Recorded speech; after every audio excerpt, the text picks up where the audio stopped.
విశ్వకర్మస్మారంభ వీరబ్రహ్మేంద్రమధ్యమ అస్మదాచార్యపర్యంత వందే గురుపరంపర. శ్రీమాత బ్రహ్మమాంబ వీరబ్రహ్మేంద్ర స్వామి దేవత శ్రీ ఈశ్వరీ పరదేవత దివ్య పాదపద్మకు నమస్కరిస్తూ ఈ సుమారు 1100 సంవత్సరాల చారిత్ర నేపథ్యం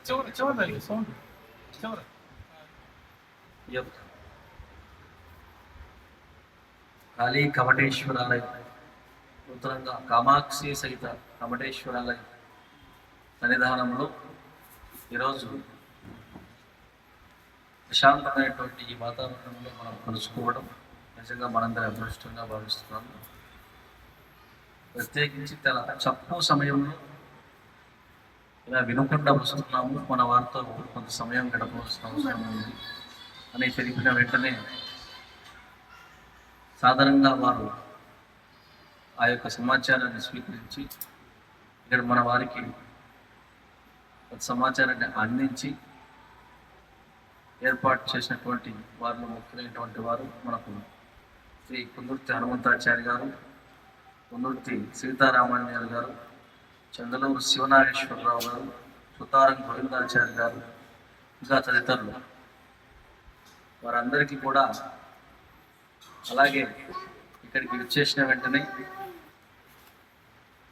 అపూర్వమైనటువంటి అభిమానంతో సాధారణంగా గౌరవంగా వారి యొక్క వేద మంత్రోచ్చారణలతో స్వాగతించినటువంటి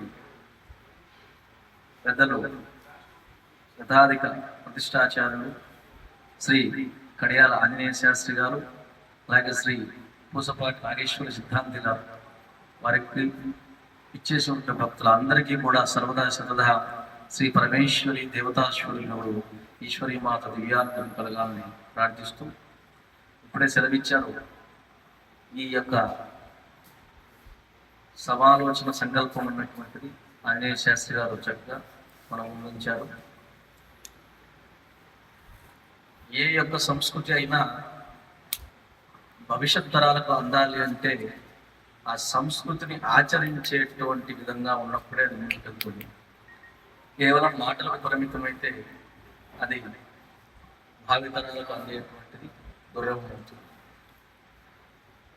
భారతీయ సంస్కృతికి నాటికి నేటికి యావత్తు జగత్తులో విశ్వగురు స్థానం అలంకరించి ఉన్నది అంటే దానికి ప్రధాన కారణం భారతీయ సంస్కృతికి ఆనవాలమై నిలిచినటువంటి ఆలయమే. అలాంటి ఆలయం వేదికగా మన సంప్రదాయం ఆచరించేటువంటి నిలయముగా ఋషి పరంపరగా గురు పరంపరగా మనకు అందించారు. ఆ కోవలో ఎందరో మహానుభావులు వారు సూచించినటువంటి విధానాల పరంగా ఈరోజు మనం దర్శించేటువంటి ఆలయాలు నెలకొనబడి ఉన్నాయి. ఈ ఆలయాలు స్థాపత్యపరంగా వివిధ రకాలుగా ఉన్నప్పటికీ ఒకటి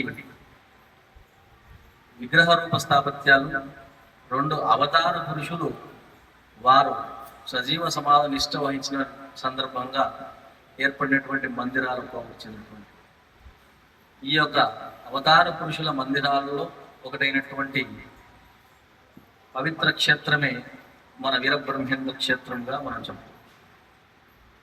ఈ వీరబ్రహ్మేంద్ర స్వామి క్షేత్రమునందు ప్రత్యేకించి శ్రీ వీరబ్రహ్మేంద్ర స్వామి వారితో పాటు ఈశ్వరీ మాత కూడా అక్కడే రెండు పక్కపక్క మఠాలుగా పక్కపక్కనే ఉండటం అరుదైనటువంటి క్షేత్రంలో ఉన్నటువంటి ఘనతగా మనం చెప్తాం. ఈశ్వరీ మాత సుమారుగా వారు ఈ భూ ప్రపంచంలో అవతారమూర్తిగా ఉన్న సమయంలోనే ఈ శిష్య పరివార సమేతంగా అమ్మవారు ఆ యొక్క మఠ నిర్మాణం జరిపినట్టుగా మనకు చారిత్రక నేపథ్యం ఉన్నది. ఈ 2025 సంవత్సరానికి సుమారుగా 275 సంవత్సరాలు గడిచినట్లుగా గడిచిన కాలంలో అనేక మార్పులు లోనవ్వటం వలన ఎలాగైతే ఇక్కడ ఒక 25 సంవత్సరాల క్రితం, 50 సంవత్సరాలు పునర్నిర్మాణం ఈ పునరుద్ధరణ ఇక్కడ జరిగినట్లుగా మనం తెలుస్తుందో, అలాగా అక్కడ కూడా ఆ యొక్క దివ్య మందిర పునరుద్ధరణ చేయ సంకల్పంతో, అమ్మవారి అనుగ్రహంతో ప్రయత్నించినప్పుడు అది ఉన్నటువంటి నిర్మాణం పునరుద్ధరణ కాకుండా నూతన నిర్మాణం మంచిది అని పెద్దలు ఇలాంటి వాళ్ళందరూ సెలవించడం, అమ్మవారి అనుగ్రహంతో ఆ యొక్క సంకల్పము చక్కగా ముందుకు వెళ్ళి స్థానికంగా ఉన్నటువంటి గౌరవ శాసనసభ్యులైనటువంటి శ్రీ సుధాకర్ యాదవ్ గారి సహకారంతో సీఎం గారి దృష్టికి, ఎండోమెంట్స్ మినిస్టర్ గారి దృష్టికి తీసుకెళ్లి సుమారుగా 3 కోట్ల రూపాయలు పూర్తి శిలా నిర్మాణంతో నిర్మించేదానికి వారు శాంక్షన్ చేయడం జరిగింది. ఈ సందర్భంగా మనం ఒకసారి వారికి ధన్యవాదాలు చేసుకోవడం మన బాధ్యత. ఎందుకంటే ప్రభుత్వ సహకారాలు ఎంత మేరకు అందుతున్నాయి అన్నటువంటిది ఇక్కడ ఉన్న వారందరికీ తెలుసు. చాలా అరుదుగా సహకారం అందుతుంది. అలా అందినటువంటి సహకారాన్ని చక్కగా ఒడిచిపెట్టి మనం దాన్ని సద్వినియోగం చేసుకున్నప్పుడు మన పట్ల ఆ విశ్వాసం మరింత ద్విగుణీకృతం అవుతుంది.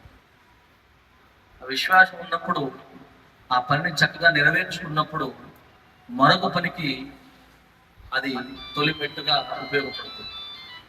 ఇక్కడ 3 కోట్ల రూపాయలకు దేవాదాయ శాఖ విధానం ప్రకారం పూజ్యులు ఆంజనేయ శాస్త్రి గారు చెప్పినట్లుగా ఆ యొక్క విధానంలో మ్యాచింగ్ గ్రాంట్స్ అన్నటువంటి 20% మేరకు, అంటే 3,60 లక్షల రూపాయల మేరకు మఠం నిధిలో అకౌంట్ నందు జమ చేసి వారికి ఈ యొక్క ప్రతిపాదనలు పంపించవలసిన, అంటే ఈ విషయాన్ని తెలియజేసినప్పుడు అది పూర్తి స్థాయిలో ఈ 60 లక్షలతో పాటు 2,40 రూపాయలు, మొత్తంగా 3 కోట్ల రూపాయలు మఠం నిధికి చేరడం.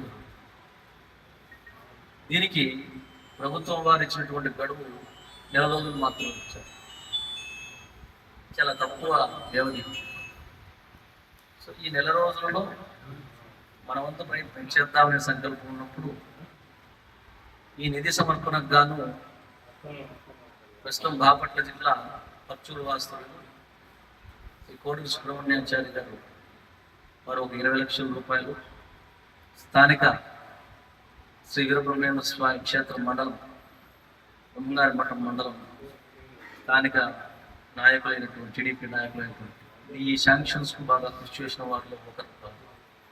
వారు కూడా వారి దాతృత్వాన్ని చూపుతూ 10 లక్షల రూపాయలు ఎమ్మెల్యే గారి సమక్షంలోనే 30వ తారీఖు అది మఠం అకౌంట్ కూడా జమ చేయడం జరిగింది వారు ఇచ్చినటువంటిది. ఇక మిగిలినటువంటి యొక్క సమర్పణలో భాగంగా 50 మంది భక్తులందరినీ కూడా ఈ యొక్క చారిత్రాత్మకమైనటువంటి శిలా నిర్మిత మందిర ఈ రూపకల్పనలో అందరూ భాగస్వామ్యం అయ్యేటువంటి ప్రయత్నం చేద్దాం అనేటువంటి సంకల్పంతో మనం ఈ పర్యటన దిశగా ప్రయాణం చేయడం జరిగింది. ఉదయం అనుకోవడం, సాయంకాలం వెళ్ళిపోవడం, మనందరితో కలవడం అమ్మానుభవంగా మనం భావించాలి.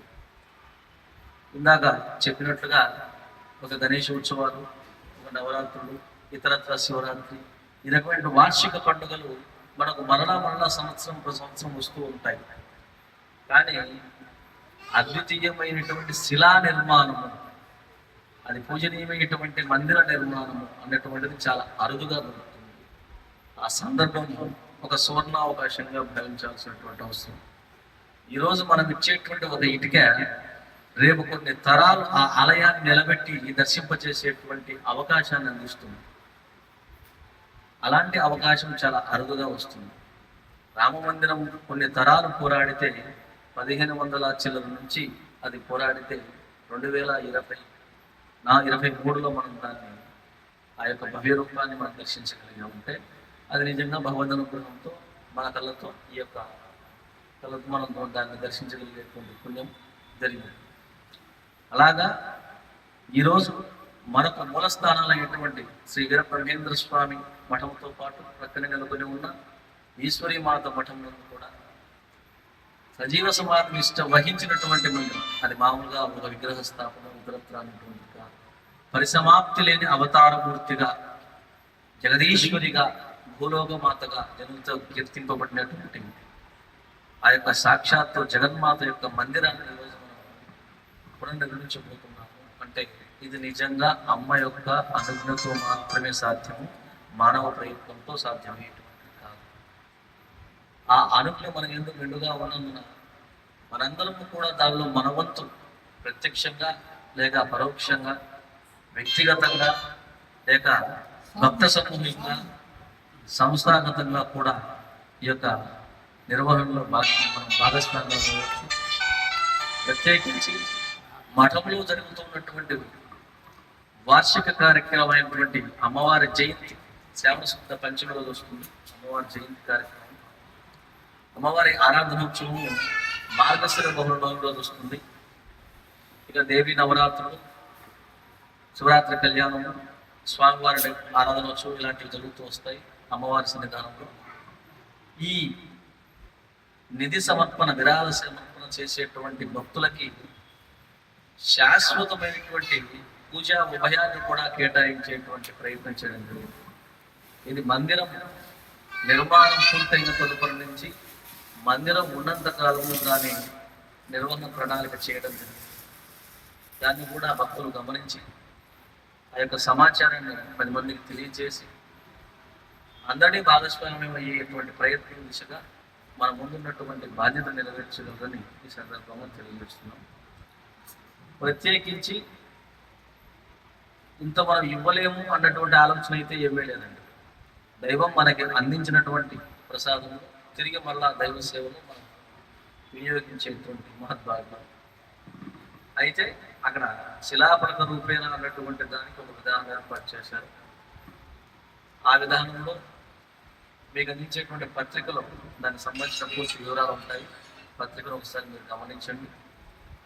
ఆ యొక్క వివరాల్లో ఏదైనా సందేహం కలిగితే ఆ మఠం కార్యాలయం నెంబర్ ఉంటుంది, లేదా ఇప్పుడు మీరు చూసినప్పుడు మీకు కలిగేటువంటి సందేహం అక్కడే చక్కగా మన వారు బ్యానర్ ముందే వేయించారు. ఇక్కడ స్థానికంగా కూడా చాలా అద్భుతంగా చేశారు. వాటిలో ఉన్నటువంటి వివరాలతో ఏదైనా సందేహం ఉన్నా విషయం మీరు తెలిపిన వెంటనే మీకు సమాచారం ఇస్తారు. మీరు ఇచ్చేటువంటి ఆ యొక్క విరాళ సమర్పణ డైరెక్ట్గా బ్యాంక్ అకౌంట్లోకి వెళ్తుందా స్కానర్ ద్వారా. ప్రత్యక్షంగా ఇచ్చినప్పటికీ మీకు మఠం వారి రసీదు మీకు అందిస్తారు. ఇవి ఉన్నటువంటి సమాచారాన్ని మరింత మందికి తెలియజేసి అందరినీ భాగస్వామ్యం చేసే ప్రయత్నం మనం ఉన్నటువంటి కర్తవ్యంగా మరొక వారు గుర్తు చేయడం. అందరికీ విచ్చేసినటువంటి భగవద్భక్తులందరికీ కూడా సాక్షాత్తు శ్రీమద్ వీరబ్రహ్మ భగవానుడు శ్రీ వీరబ్రహ్మేంద్ర శ్రీ గోవిందమాంబ మహాదేవి ఈశ్వరి మహాదేవి ఎలవేళ్ళ కృపాకటాక్షములు ప్రార్థిస్తూ శుభమస్తు.